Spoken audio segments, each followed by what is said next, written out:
When I first received the news about my medical condition, it felt like the ground had vanished beneath my feet. The diagnosis wasn't something minor that I could ignore or treat with a couple of over-the-counter pills. It was serious, life-changing, and required immediate medical attention. The treatments were expensive, the medications even more so, and the follow-ups and tests seemed endless. As the bills started piling up, I felt trapped, like I was drowning in quicksand, and every passing day only pulled me deeper. It was terrifying to face not only the physical toll of my condition, but also the crushing financial weight that came with it. And in that moment of vulnerability, I did what anyone would naturally do. I turned to my parents, the people who had always said they loved me unconditionally and would be there no matter what. I remember sitting them down one evening, my hands trembling, my voice breaking as I explained everything. I told them about the treatments I needed, the deadlines I was up against, and the debt that was looming over me like a dark cloud. I wasn't asking for a luxury vacation or a fancy new gadget. I was asking for help with something that could literally save my life. I thought they would see the fear in my eyes and understand the desperation in my voice. I believed, with every fiber of my being, that they would step up for me because isn't that what parents are supposed to do? But what I got instead was a response I could never have prepared myself for. They exchanged a glance, one of those silent conversations parents have, and then my father cleared his throat and said something along the lines of, "We wish we could help, but we just don't have the means right now." My mother nodded quietly, adding, "You're an adult now. You have to learn to handle these things on your own." The words hit me like a slap in the face. I sat there in silence, trying to process what I had just heard. It wasn't just the refusal that hurt, it was the coldness behind it, the way they dismissed my pain as if it were just another inconvenience.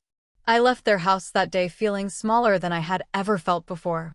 My chest felt heavy, my throat was tight, and my mind kept replaying their words over and over. I had always believed that no matter what happened, my parents would be there for me. That belief shattered in a single conversation. I cried that night, not just out of fear for my health, but out of heartbreak. It was a different kind of pain, one that cut deeper than anything my illness could cause. It was the pain of realizing that the people who were supposed to protect me had chosen not to. The weeks that followed were some of the hardest of my life. I took on extra work even when I was physically exhausted. I cut corners wherever I could, skipping meals, delaying treatments, and praying that things wouldn't get worse. I sold things I never thought I'd part with just to cover another medical bill. Every envelope that arrived in the mail made my heart race, because I never knew if it was another bill I couldn't pay. I was scared, but I was also angry that I had been put in this position when help was just a conversation away. And the most painful part of it all was watching my parents go about their lives as if nothing had happened. They never called to check on me, never asked how I was managing, never offered even a small amount of support. I was invisible, a burden they had decided to ignore. It was as if my struggles were happening in a different world, one they had no interest in entering. Every time I saw them, it reminded me of that night and the way they looked at me, not with love or concern, but with disappointment, as though asking for help was a weakness. I kept questioning myself. Had I done something wrong? Was I asking for too much? Was my health not important enough to them? Those questions haunted me every night as I lay awake, worrying about the next payment, the next appointment, the next test result. I tried to tell myself they must have had their reasons, that maybe things were tighter financially than I knew. But deep down, a part of me felt betrayed. It wasn't about the money anymore, it was about the choice they made to turn their backs on me when I needed them the most. Every time I looked in the mirror, I saw someone fighting battles on two fronts, one against illness and another against abandonment. It wasn't just about the disease anymore, it was about proving to myself that I could survive without the support I once believed was guaranteed. And yet, even in my most determined moments, there was a piece of me that couldn't let go of the hurt. I had spent my whole life believing that family meant unconditional support, that parents were supposed to stand by you when the world turned its back. That illusion was gone now, replaced by a painful truth I was forced to accept. The rejection wasn't just a simple no, it was a message that echoed in my mind for months, a message that said, "You're on your own." And no matter how much I tried to move forward, that message lingered in the background of everything I did. It colored every interaction I had with them, every conversation we tried to have afterward. It was as if a wall had been built between us, one I hadn't asked for and couldn't tear down. They had made a choice, and that choice changed everything about how I saw them and how I saw myself. The moment they refused to help wasn't just a turning point in my health journey, it was a turning point in my relationship with them. Something fundamental had shifted, and I knew that nothing between us would ever feel the same again. It wasn't long after that painful conversation with my parents that another event unfolded, one that deepened the wound they had already inflicted. I was still grappling with my medical bills, still juggling between work, treatment, and constant anxiety over how I would make it through the next month. Every dollar I earned vanished almost instantly into prescriptions, doctor visits, or overdue payments. My days were spent in a haze of exhaustion and quiet panic, yet I held on to the hope that maybe, just maybe, my parents would reconsider. Maybe seeing me struggle would soften their hearts. Maybe they would reach out with even a small gesture of support. But that hope died the day they decided to buy my brother a brand new car. I found out about it not because they told me directly, but through a social media post. There it was, a shiny, expensive car gleaming in the driveway, covered in a big red bow, with my brother grinning from ear to ear. The caption beneath the photo was full of excitement and pride, celebrating how much he deserved this gift for all his hard work. I stared at the screen for what felt like hours, my stomach twisting into knots. The same parents who claimed they didn't have the means to help me with my medical bills had just spent a small fortune on a car that my brother didn't even need. He already had a perfectly functional vehicle. This was an upgrade, a luxury, a reward, something far beyond a necessity. I remember calling my mother that day, my hands shaking as I tried to keep my voice steady. I asked about the car, hoping there was some misunderstanding, some explanation that would make sense of it all. But there wasn't. She spoke so casually, almost cheerfully, about how they wanted to surprise him, how proud they were of everything he had achieved, and how he deserved a little something special. I listened in silence, my heart sinking with every word. There was no mention of my situation, no acknowledgement of the promises they had broken, no apology for telling me they couldn't help. It was as if my plea for support had never happened.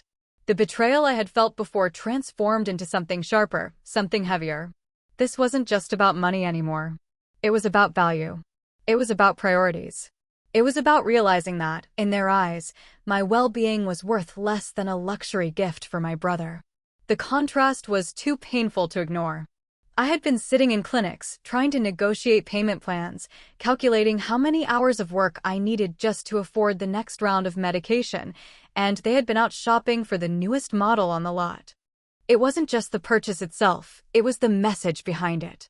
They chose to say no to me, and they chose to say yes to him. In the days that followed, I watched as my brother showed off his new car on social media, posting pictures and thanking our parents for their generosity. Friends and relatives left comments about how lucky he was and how amazing it was of them to do something so thoughtful. Every time I saw one of those posts, it felt like a punch to the chest. I didn't blame my brother, he had no idea what I was going through, and it wasn't his fault they had made that choice. But the difference in how we were treated was impossible to ignore. I was invisible, struggling alone, while he was celebrated and rewarded. The next time I saw my parents in person, the car was parked right in front of their house, polished and spotless, as if it were a trophy. They beamed with pride as they talked about how happy my brother was, how he was already planning a road trip, how they loved seeing him smile.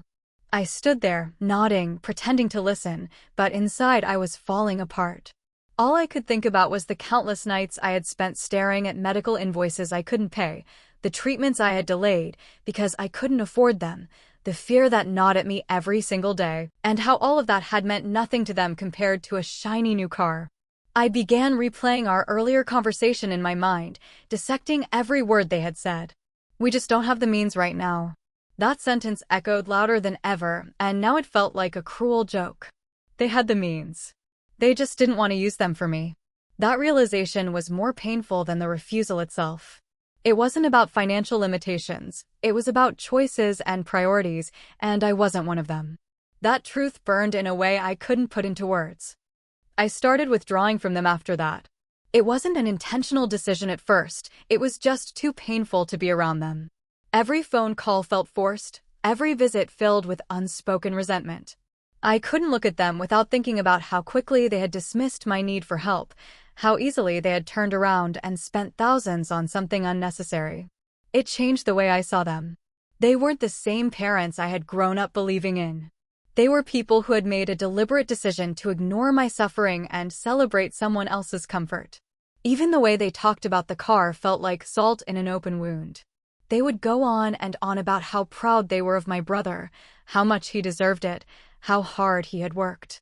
They never once acknowledged the irony of their words, that I was working harder than ever just to stay alive, and that none of that had earned me even a fraction of their support. Their joy over that car stood in stark contrast to the silence that had followed my plea for help.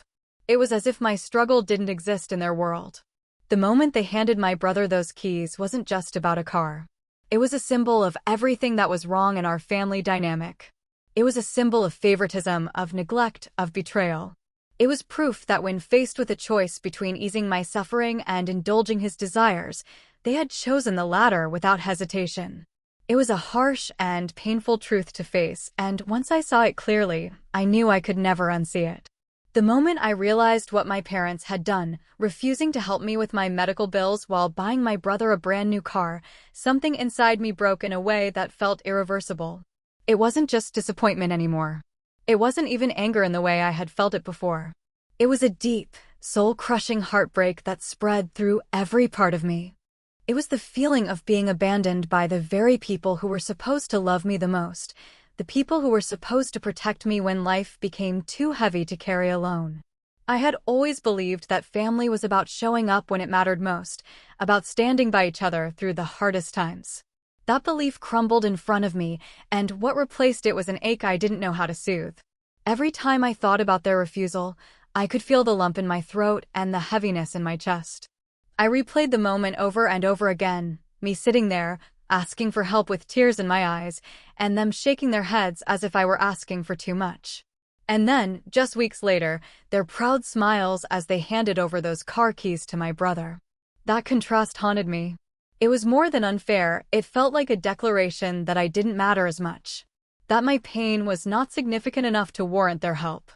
That my well-being was somehow less important than his comfort. And that realization cut deeper than anything else ever had.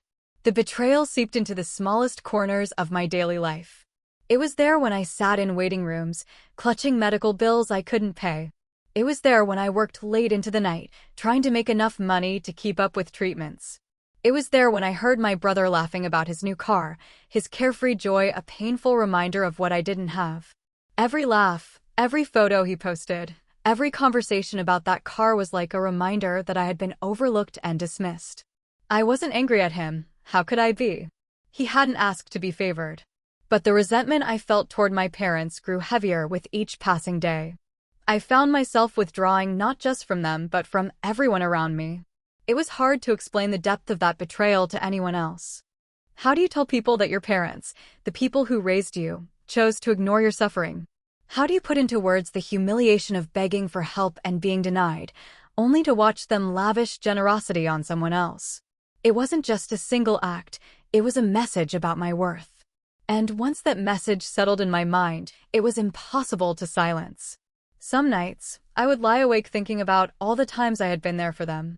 I thought about the sacrifices I had made, the ways I had supported them without hesitation, the loyalty I had shown without expecting anything in return. I had always been the child who tried to do the right thing, who never wanted to cause trouble, who believed that family came first. And yet, when I needed them most, they chose to turn away. That imbalance, the years of giving versus the moment they refused to give back, was something I couldn't make sense of. It made me question everything I thought I knew about our relationship. The heartbreak wasn't just emotional, it was physical too. I could feel it in the heaviness of my body, the way my chest tightened when I thought about them, the way my stomach twisted when I saw their number on my phone. I started avoiding their calls because I didn't know how to talk to them without that pain bubbling to the surface. Every interaction was laced with resentment, every word I spoke hiding a question I couldn't bring myself to ask. Why wasn't I worth it to you? And yet, even as that pain consumed me, a part of me still longed for them to change their minds. I wanted so badly for them to call me and say they had made a mistake, that they had been wrong, that they wanted to help now. I wanted them to show me that I mattered, that I wasn't just an afterthought. But that call never came. Days turned into weeks, weeks into months, and the silence between us grew louder. They went on with their lives as if nothing had happened, as if they hadn't shattered something essential inside me. And I was left to pick up the pieces alone. The emotional toll seeped into other parts of my life too. I found it hard to trust people, hard to believe that anyone would truly be there for me when I needed them. If my own parents could turn their backs on me, how could I expect anyone else to stay? That thought lingered in my mind constantly, building walls around me that I didn't know how to break down. I stopped opening up to friends about my struggles, stopped reaching out for help from anyone else. The betrayal had taught me a cruel lesson, that relying on others only set me up for disappointment. Every memory I had of my parents began to shift under the weight of this new reality. Happy moments from childhood felt tainted, overshadowed by the knowledge of what they were capable of. Their words of love felt hollow, their promises meaningless. It was as though I was seeing them clearly for the first time, not as the people I had idealized, but as people who had made a conscious choice to let me suffer. And once I saw them that way, I couldn't go back. The pain was isolating. It wasn't the kind of heartbreak you could cry about once and move on from. It was the kind that lingered quietly in the background of everything you did. It was there when I went to appointments alone, when I wrote checks that emptied my bank account, when I lay awake wondering if I'd ever feel whole again. It was a constant reminder that love, even the kind that's supposed to be unconditional, can sometimes come with conditions. As the reality of their betrayal settled deeper into my bones, it began to change something fundamental inside me. The person who once believed that family was everything was slowly disappearing, replaced by someone who saw the world through a colder, more cautious lens. Trust, once given freely, now felt like something that had to be earned. Love, once unquestioned, now felt fragile and uncertain. And underneath all of it, the ache of that heartbreak never truly went away. The betrayal I experienced from my parents left me shattered, but it also awakened something inside me that I didn't know existed.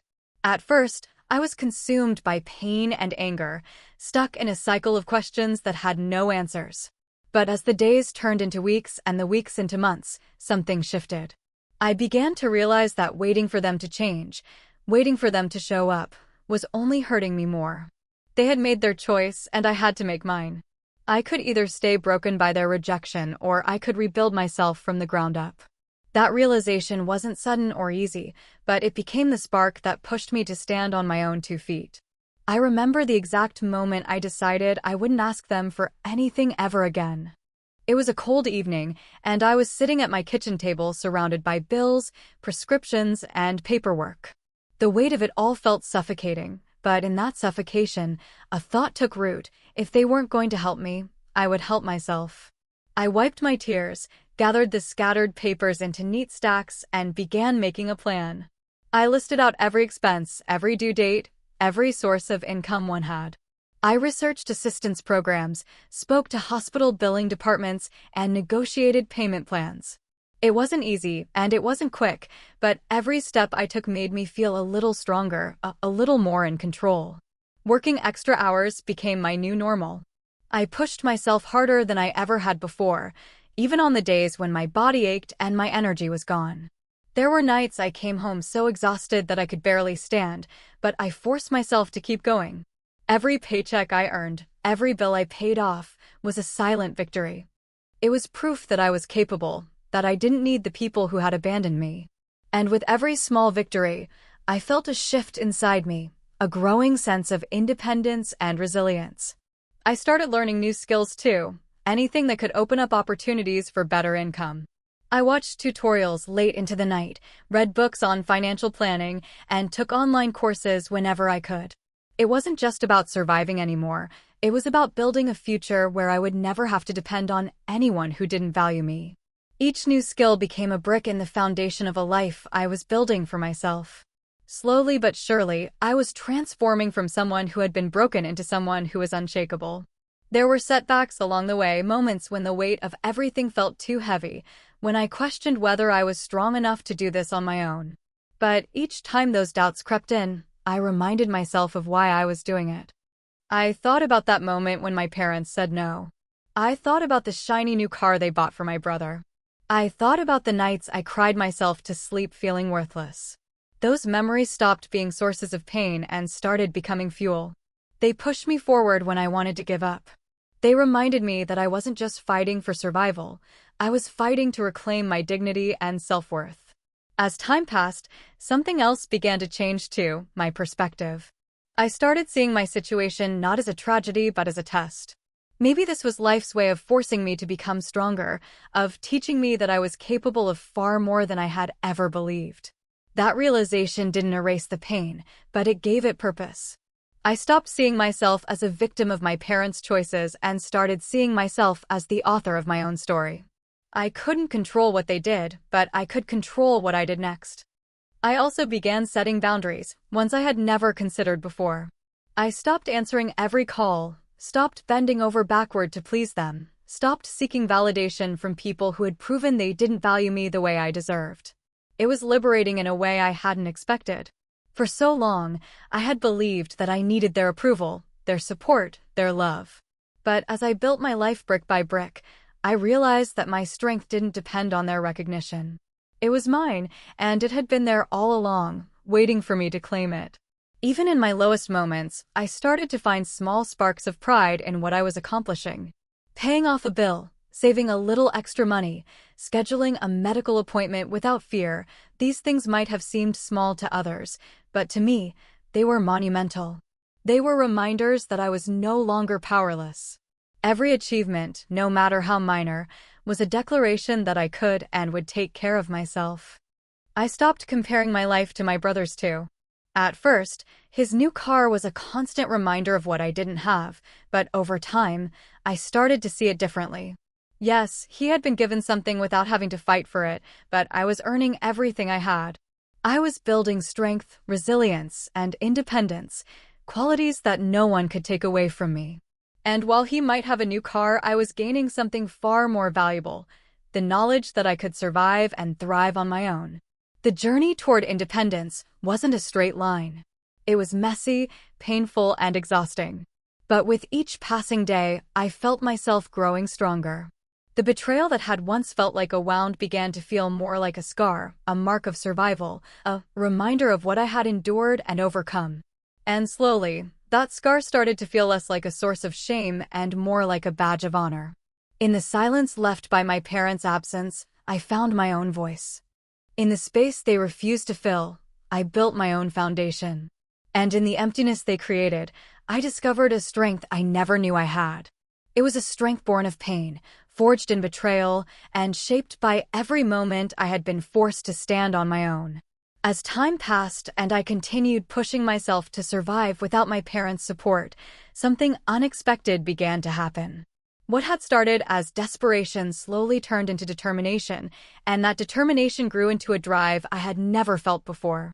I wasn't just trying to stay afloat anymore, I was trying to rise. Every obstacle I faced became another reason to keep going, every setback another reminder of why I couldn't give up. I had been forced into independence, but now I was starting to embrace it. I wanted more than just survival. I wanted success, not to prove anything to anyone else, but to prove it to myself. The first step was stabilizing my situation. I created strict budgets and stuck to them without compromise. I tracked every expense, saved every extra dollar, and refused to let impulsive decisions derail my progress.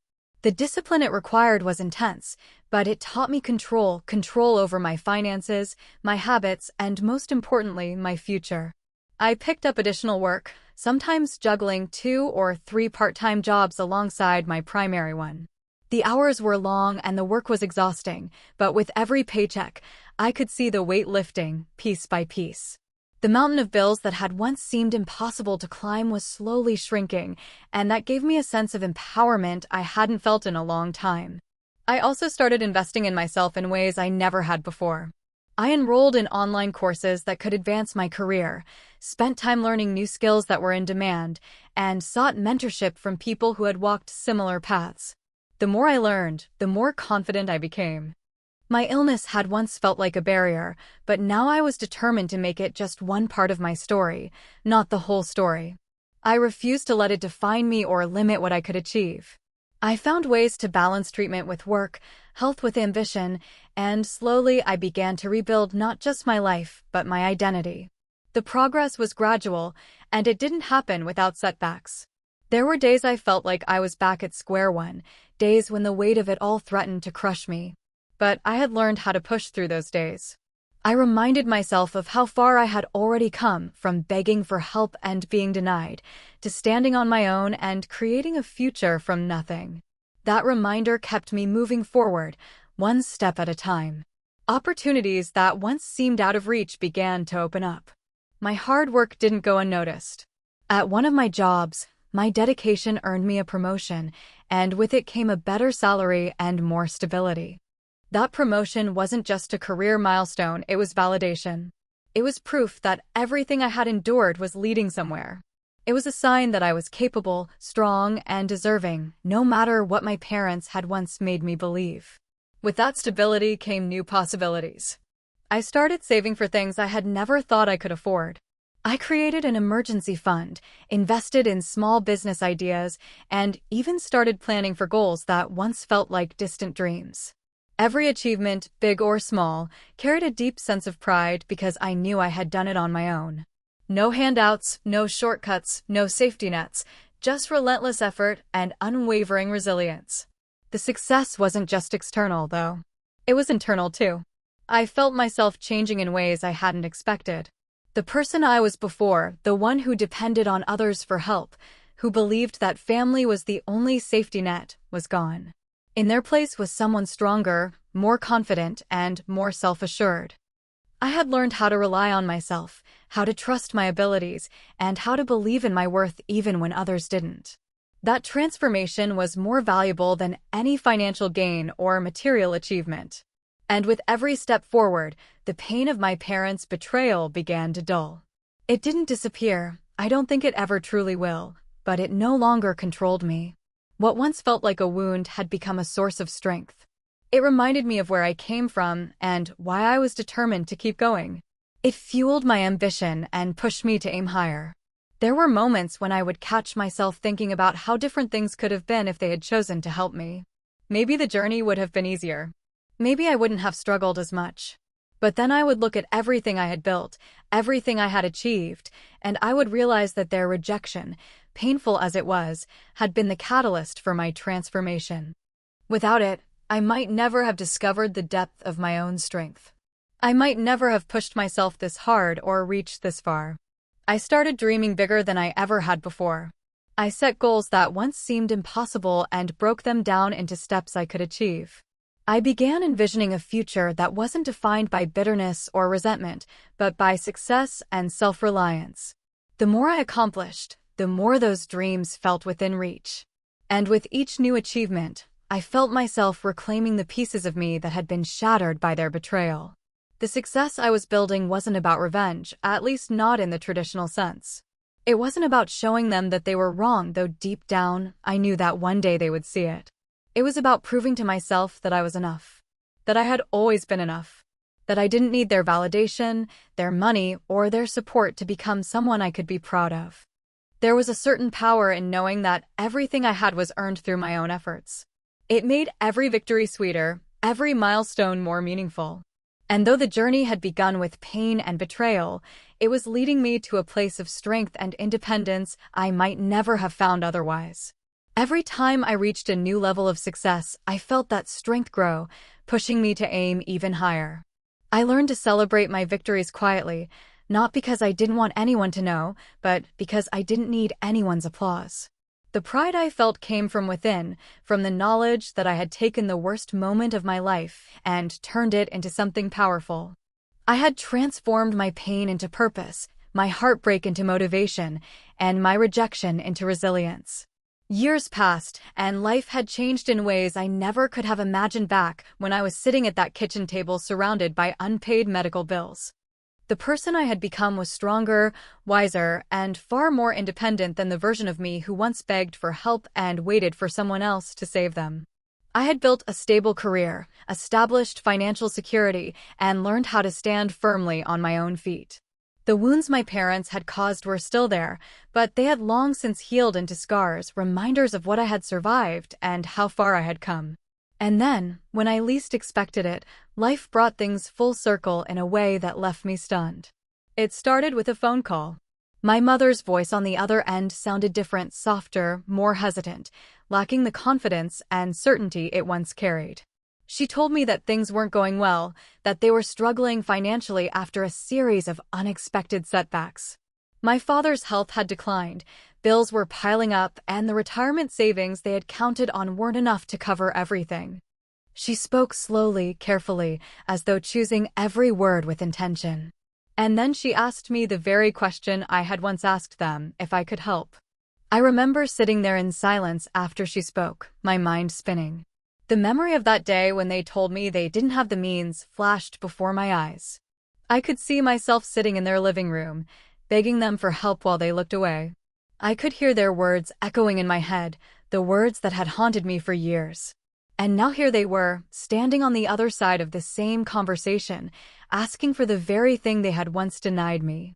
It was surreal, almost ironic, and part of me didn't know how to respond. When I visited them soon after, the changes were obvious.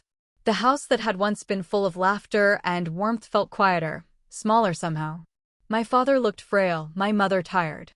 They spoke about their struggles in detail, explaining how medical expenses and unexpected repairs had drained their finances, how they were barely managing month to month.